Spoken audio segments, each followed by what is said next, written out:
estava já no meio do mar, açoitado pelas ondas, porque o vento era contrário. Mas a quarta vigília da noite, ou seja, a mesma coisa que de 3 até as 6 da manhã, dirigiu-se Jesus para eles, caminhando por cima do mar. E os discípulos, vendo-o caminhar sobre o mar, assustaram-se, dizendo: é um fantasma, e gritaram com medo.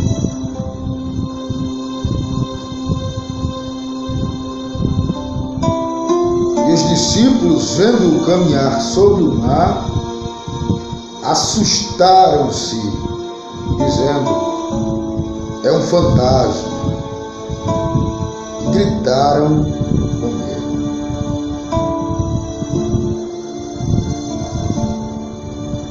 Mais uma vez, Jesus se encontra dialogando com uma multidão, porque o fato que nós acabamos de ler mostra que Jesus está se despedindo de uma multidão mais uma vez, e daí dá para você ter noção de como o ministério de Jesus está sendo concretizado de forma objetiva, direta, porque ele não perde tempo, ele não está sempre no mesmo local. E ele vai produzindo, porque o seu maior alvo não é em nada que está na terra, no ambiente, na atmosfera terrena. O alvo é a cruz, a ressurreição e a remissão de pecados de todo aquele que crê. Então, mais uma vez, Jesus está dialogando, e não é a primeira vez que eu falo isso aqui, já falei várias vezes que Jesus está sempre rodeado de pessoas o analisando, observando os seus gestos, as suas palavras, sua forma de falar, de andar, de abraçar, a sua forma de dialogar com as pessoas, o olhar no olho, o aperto de mão, o tocar. Jesus está sendo analisado. No meio da multidão, uma classe imensurável de pessoas que consiste em curiosos, fariseus, enganadores, caluniadores, apontadores, os caras que vão para aplaudir e depois vão dizer que não sabe nem quem é ele, a plateia do milagre. E ele está atraindo pessoas, porque o foco de Jesus não era as pessoas em si, quantidade de massa no local, mas sim os corações que estavam prontos como terra sólida, fértil, germinante para receber a palavra que sairia de sua boca. E aí Jesus despede-se da multidão e, naquele ato de se despedir, ele fala com os discípulos e diz: olha, vocês atravessem o outro lado da maré, vão para outra banda e me esperem lá, porque eu chegarei lá, eu vou ficar só, eu vou orar, eu quero um momento eu e o Pai, e eu. Então vocês podem ir. E aí o texto diz que quando é por volta da 4ª vigília da noite, que é o mesmo que de 3 da madrugada até as 6 da manhã, o barco já está em uma condição não muito legal. E os discípulos eles se deslocam daquele local, seguindo uma ordem de Jesus, dizendo: vão para o outro lado, eu ficarei só, podem ir. E na cabeça deles a questão já começa a ficar um pouco difícil, porque agora Jesus não está com eles fisicamente. Fisicamente Jesus não está no barco. Não há sua presença física, visível, palpável. E a viagem rola. A viagem vai acontecendo. Até que quando chega este horário, percebam que quando Jesus está despedindo a multidão, suponha-se que fosse o fim da tarde, porque diz o texto que, e chegada a tarde, estava ali só. Jesus se encontrava só à tarde, orando, depois de dizer aos seus discípulos: vão para o outro lado, eu ficarei só de fato, e eu quero orar, e essa hora é a tarde. Então, eles navegam por volta de 12 horas, se eles tivessem saído às 3 da tarde de onde Jesus lhes ordenara. Mas vamos botar por baixo que foram 8 horas de viagem, e eles saíram às 5 da tarde. E às 3 da manhã, o barco está no meio do mar, açoitado pelas ondas, e o vento que os encontra não é favorável, é um vento contrário. O vento não é legal, ele vem empurrando para trás, ele vem com toda a força e com toda a bravura, ele vem para lhe empurrar e lhe impulsionar a retroceder, porque é contrário. E fora isso, ainda tem as pancadas das ondas, que balançam e podem fazer a navegação naufragar pela quantidade de água que vai entrar pelas suas comportas. Tem momentos na nossa vida, tem momentos na nossa história que nós sentiremos medo, porque o medo, na verdade, de fato, é um sistema de defesa para a sua própria sobrevivência. O seu corpo reage para si mesmo defender de qualquer ameaça. O medo aparece como um alerta de defesa. Mas o medo constante, o medo viciante, o medo companheiro, o medo amigo, existem inúmeros casos de pessoas que aderiram um modo de vida que os fizeram sentir a síndrome do pânico, o medo de viver, de ser, de estar, e por medo não vivem. Quando Jesus, em suas palavras, diz: eu vos vim dar vida, eu vim para vos dar vida, vida com abundância, ou seja, tudo aquilo que em mim não gera vida, não é divino. Porque o salário do pecado é a morte, o que gera o pecado. E eu não estou falando de pecado como concepção humana, de falar de qualquer coisa, de qualquer intimidade de alguém. Não é esse tipo de pecado, não é pessoal, direto para o homem. É o pecado que já vem entranhado do Éden, da nossa raça adâmica, da nossa natureza adâmica, terrena, maligna, que já nasceu entranhada em nós. Que Paulo diz: quem nos livrará do corpo desta morte? Enquanto vivo, carregaremos essa velha natureza ferrenha, que merece ser dominada com os frutos do Espírito dia após dia, concretizando que libertação não é uma mágica, mas sim um processo diário, se aperfeiçoando até a chegada à sua verdadeira casa. Que esse aqui não é o rei.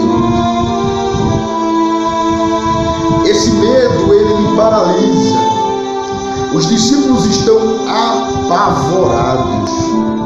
Entenda comigo, o pavor é tão eminente, o pavor é tão audaz, traiçoeiro, que quando foi às 3 até às 6 da manhã, mas imagina-se que ainda é escuro, então vamos conjecturar que fosse 4h45 da madrugada, quando alguém aparece por cima das ondas ferozes que atormentava, e por cima daquelas ondas ultrapassando o vento que balançava o barco. Mas aquele homem vem caminhando como se nada estivesse acontecendo. Há momentos da nossa vida que a intervenção divina e o ensinamento próprio, objetivo das consequências dos nossos medos, nos mostrará que divinamente Deus vai intervir por cima de tudo aquilo que nos apavora. Porque Ele vem por cima das ondas ferozes que atormentavam os homens do barco. Por não terem fisicamente a Cristo ali, tudo se abala e eles se sentem só. A solidão, ela não pode tomar conta de você, porque quando a sua fé não é sólida,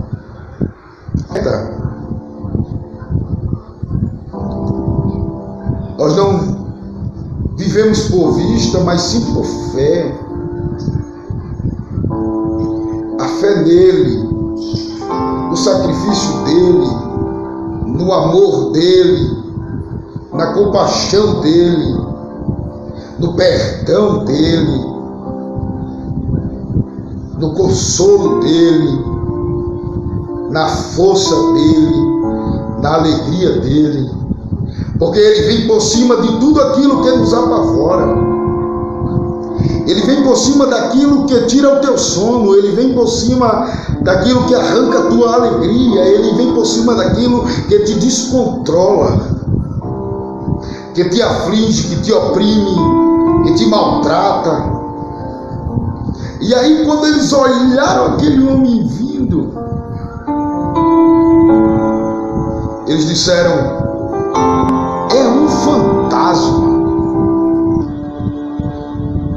E gritaram com medo.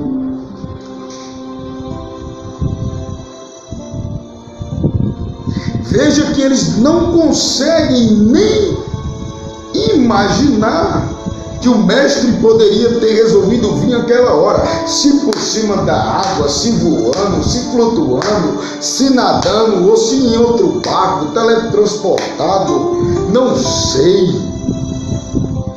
A grande questão e a aflição de toda uma massa de pessoas que dizem ser evangélicos, que frequentam a dominação, que dizem ser cristãos, que andam com a Bíblia, que falam da Bíblia, é que eles só conseguem pensar que Jesus precisa se materializar para estar. Por isso que é chamada de geração incrédula, infrutífera, querem só ver milagres. Para ir ao culto tem que receber a chave da vitória. Para estar adorando tem que receber o milagre do azeite. É muito pequeno para Jesus esse pensamento. E Jesus está pelo menos tentando fazê-los entender que vão na frente.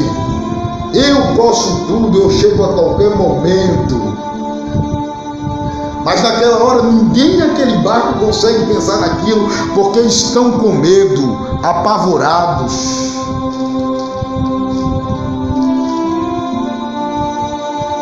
Tem momentos da nossa vida que vamos sentir esse medo, mas precisamos, através destes exemplos, concretizar nossa fé, para que não sejamos tomados de pavor, a ponto de desacreditar de tudo e colocar uma corda no pescoço. É para isso que este evangelho foi inspirado, foi por isso que esse evangelho foi expandido e hoje é o livro mais lido, mais estudado, mais comentado, porque todo mundo precisa preencher o vazio da alma. E isto aqui é vida. Vai mais além do que qualquer segmento religioso, qualquer lei humana. Vai mais além do que qualquer evento humano. Invade na alma do aflito. Eles estão com medo, então eles dizem: é um fantasma. Será que você tem deixado o medo fazer com que você não consiga nem enxergar o Mestre? Momentos que você se apavora, que você não consegue nem enxergar o Salvador da sua vida. Enquanto em sã consciência e sabedoria o salmista diz: elevo meus olhos para os montes, e por mais alto que eles sejam, sabe de onde me virá o socorro? Do Senhor, que fez os céus, as terras e os montes das terras.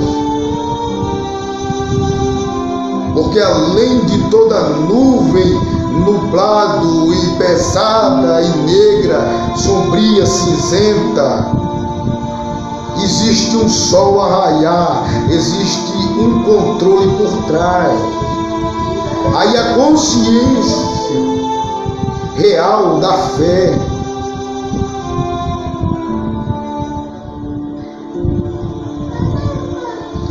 Os discípulos estão com medo e chamam o seu Salvador de fantasma. É uma fé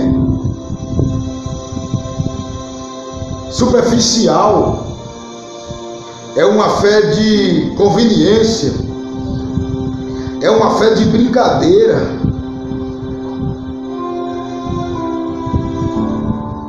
é uma fé de oba-oba. Hoje eu creio, amanhã não sei se eu creio. Hoje eu estou salvo, amanhã não sei se eu estou salvo. Eu fiz isso e acho que eu não estou mais salvo hoje. E joga Deus para um lado, joga Deus para o outro, debate Deus aqui. Não é. Ele vem por cima das águas. Eu quero encerrar a primeira mensagem da série das mensagens sobre o medo, a solidão, o pavor.